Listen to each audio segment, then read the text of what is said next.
it did take a strange turn. It was amazing how just from lunch to time of cast, yeah, the mindset change. It's amazing it how got really weird. And that's gonna be interesting to hear. But that's sports, right? I mean, it's highs and lows, right? It's not how you start, it's how you finish. And I think we finished strong. Well, somebody was saying today that like they were talking about how the Champions League is some, like, there's a pretty significant element of luck involved in winning the Champions League, because you don't really have control over your draw and whatever. But there is the biggest thing is it's a long season. You're kind of just lucky if your guys don't get hurt. Well, it's the NFL, but like with the NFL, the team that usually is either you stay hot and you stay healthy. Yeah. And you got to have both. And that's just one league playing a season, right, and then a playoff, and then a championship. Like, and that's one thing I find Americans can't wrap their heads around is, wait, you play this while you're playing this, while you're playing this, your team's in. Right. Because at the end of the day, like, in 4 championships. when United won the Champions League, they also went, I think, got to a FA Cup semifinal, League Cup final. Like, it was, I think they ended up playing like 80 to 90 games. Yeah. In a season. That's a lot. And you're just fortunate that your guys don't get hurt. And that's where, like, off of, like, international break, some guys coming back hurt, but then, like, Rooney coming back hurt. Right. And now Shaw with this, he's going to be gone, so that moves. It's how, like in the NFL, that's where football and football are the same. How do you deal with those injuries? Yeah. How do you deal with those setbacks? Next man up, right? Ronaldo, 8 goals in 2 games. I don't understand. Like, is nobody else playing on the team? Like, are there no other offensive players? Or are they just deferring to him? Without watching the games, like the one that I saw, the last one when he got his hat trick, he got a header, is there was a corner kick and went out, it got deflected up, and then Marcelo got it, top of the box. He took a fucking, just like put his laces through it. It gets blocked, pops up in the air, then Ronaldo just like, he's in the right spot, and runs up, heads it. He just happened to be, he puts himself in a position to score those goals. Right. I would say half the time it is deferring, the other half he's just that good. Just in the right spot. And that's how, that's... But 8 goals in 2 games is ridiculous. That's insanity. Against, decent competition. Not the greatest competition. But still, the fact but pretty good competition. But he knows how, that's why losing a player like that, like you talk about losing Suarez and these guys, Sterling. We lost a guy that can score you 8 goals in 2 games.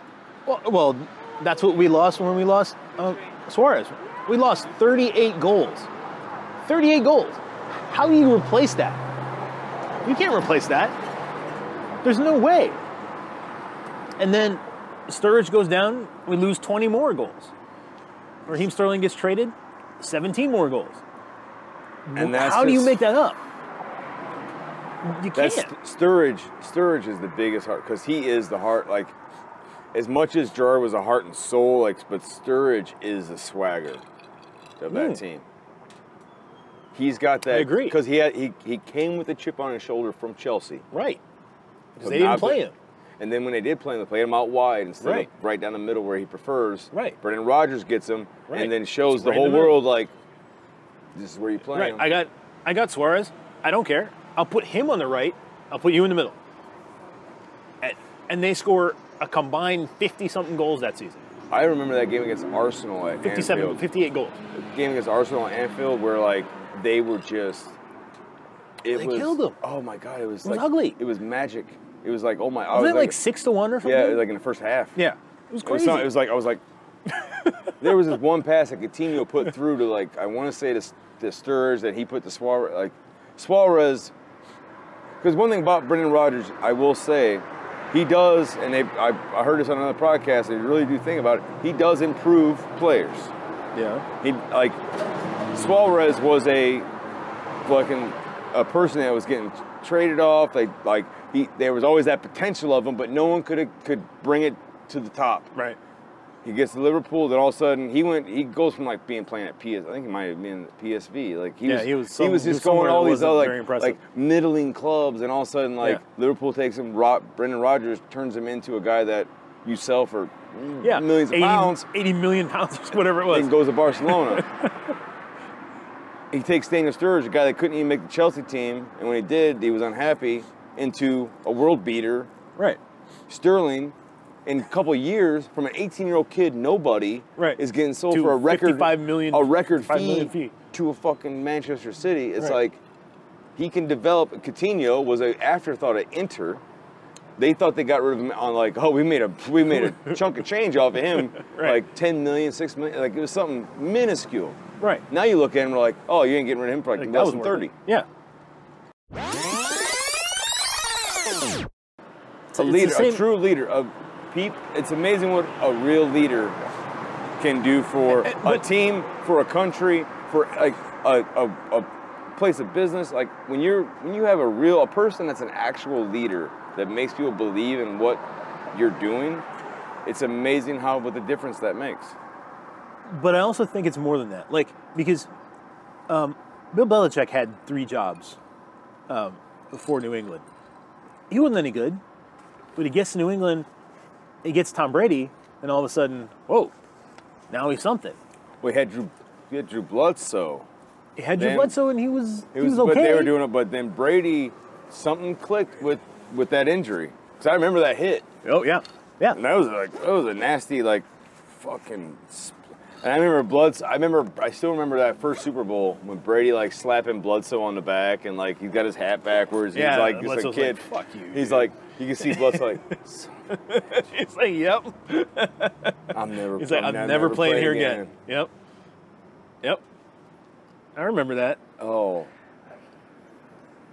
He just had that innocent smile on his face. Just, I can't believe we did this. This is so crazy, man. Just you were part of it. He's trying to even Tom Brady, you were part of this. Yeah, and he's nope, it wasn't. No, it wasn't. No, it wasn't. Now I'm going to. Where did I go? Where's Jacksonville? Dallas.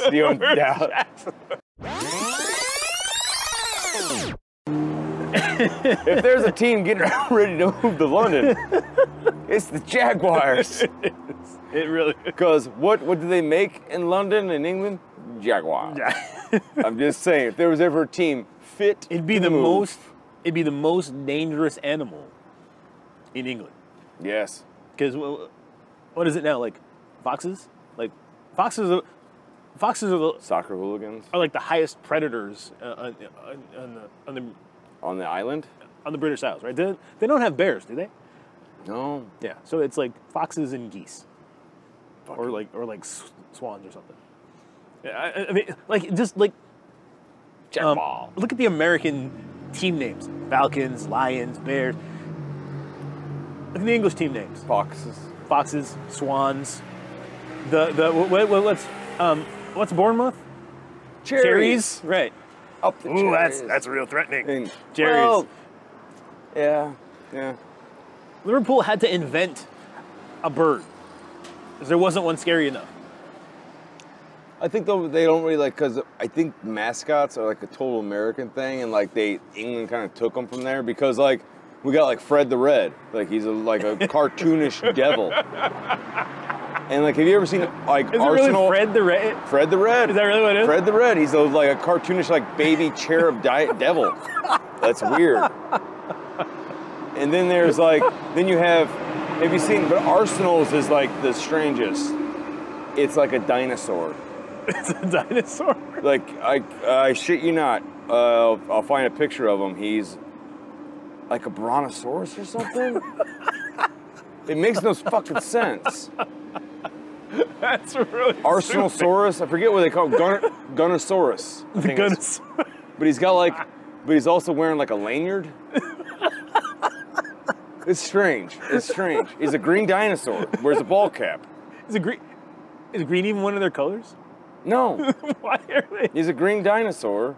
Gunnosaurus. Yeah, Gunnosaurus. Kids love it. Okay, they clearly don't know how to do mascots. They've clearly missed the point.